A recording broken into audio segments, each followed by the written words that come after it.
Hey everybody, this is Sean Vargas.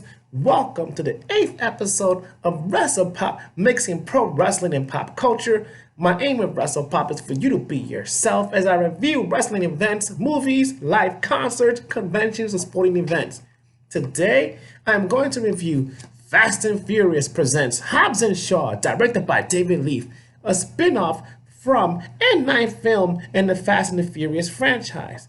Hobbs & Shaw stars Dwayne "The Rock" Johnson as Luke Hobbs, Jason Statham as Deckard Shaw, Vanessa Kirby as Hattie Shaw, Idris Elba as Brixton Lore, and Helen Mirren as Magdalene Queenie Shaw.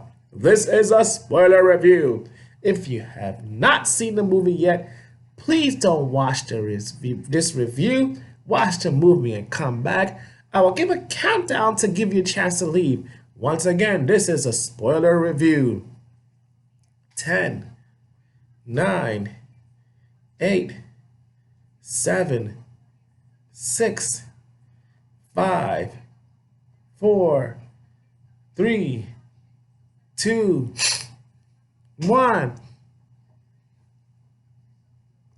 Let's begin. Hobbs & Shaw was not the best film in the Fast and Furious franchise, but it was a great action comedy. The best part of the movie was the back and forth banter between Dwayne Johnson and Jason Statham, which resulted in hilarious moments. They had excellent on-screen chemistry. The action was ridiculously great as well. It felt good to escape the troubles of the world, even if it was close to 2 hours. The plot of the film saw MI6 agent and Deckard Shaw's sister Hattie Shaw's team was ambushed by Brixton Lore, played by Idris Elba. Brixton is cybergenetically enhanced, making him impervious to pain. He also worked for Etienne, which is a secret organization hell-bent on world destruction. Brixton ambushed Hattie Shaw's team, and Hattie injects herself with a CTC virus or snowflake which melts your organs. Brixton framed Hattie, and Hattie goes on a run. Luke Hobbs and Deckard Shaw need to work together to find and help Hattie as they try to extract the virus from her, saving her and the world. Also, Etienne wants Brixton to convert Hobbs and Shaw. The trio of Hattie, Deckard, and Hobbs travel to London and Moscow. The final act saw Luke Hobbs, Hattie, and Deckard take on Brixton and Etienne's fighter in Hobbs' home country, the island of Samoa. The trio are joined by Hobbs' family. One of the family members is WWE's Roman Reigns, and he's also cousin to The Rock. In the end, Hobbs and Shaw were able to work together to defeat Brixton, and Etienne deactivated Brixton due to his failure. There were 2 cameos in this movie that made me laugh. The first was Ryan Reynolds showing up as CIA agent Locke, who recruits Hobbs to track Hattie. On their way to Moscow, Hobbs and Shaw were going to get into a fight on a plane when they were interrupted by none other than Kevin Hart as Air Marshal Dinkley. Kevin Hart was at his funniest. Air Marshal Dinkley was responsible for helping Hobbs, Shaw, and Hattie reach the island of Samoa safely. Now, there were 3 post-credit scenes. One scene involved Hobbs sending the police on Shaw in London, continuing their banter. And there were 2 scenes in which Agent Locke, played by Ryan Reynolds, informing Hobbs of a new virus that is much worse than a snowflake virus. So we'll see what will happen in the future. Now, there was one theme that resonated with me throughout the movie, which was the importance of family. In the beginning of the film, imprisoned Queenie Shaw wanted Deckard to patch things up with his sister Hattie, who used to look up to him, and they were close when they were younger. Hattie believed that Deckard was an MI6 turncoat.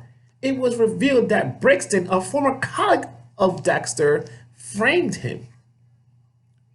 Hattie, after realizing the truth, informed Deckard that she should have maintained communication with him.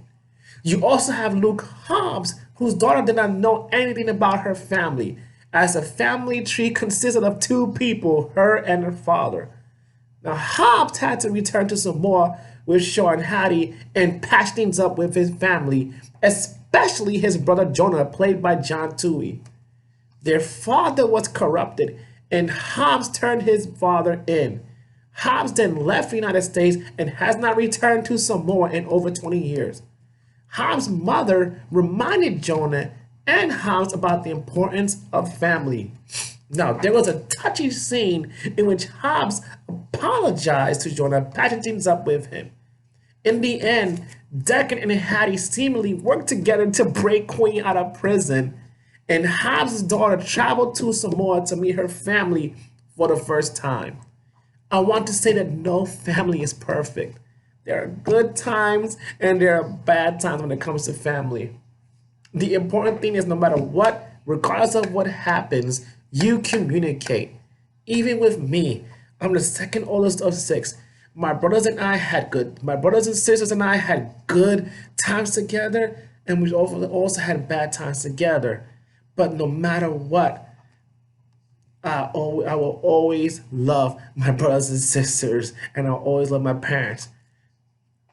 No matter what, even for you, if there is an issue with your family, it is important to communicate.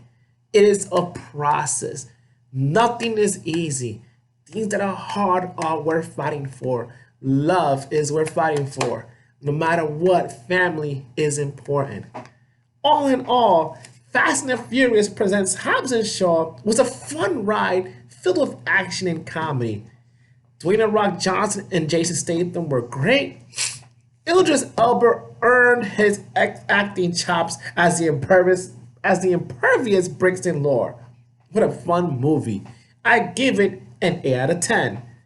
Please look out for tomorrow as I post episode 3 of Songs from the Heart, in which I sing 2 songs a cappella, a tribute and an original. This weekend is SummerSlam weekend, in which I will cover NXT TakeOver, headlined by Adam Cole, defending the NXT TakeOver Championship against Johnny Gargano in a total 3 falls match on Saturday, August 10th at 7 p.m. on the WWE Network. On Sunday, August 11th, it will be SummerSlam at 7 p.m. on the WWE Network, headlined by Brock Lesnar defending the WWE Universal Championship against Seth Rollins, and Kofi Kingston defending the WWE Championship against the Viper, Randy Orton. Both events will be emanating from the Scotiabank Arena in Toronto, Ontario, Canada. I will review each show under WrestlePop. So, if you like the content I'm providing, please subscribe to our channel. Until then, this is Sean Vargas for WrestlePop signing off. Be yourself, and this has been a Team Vargas Initiatives production.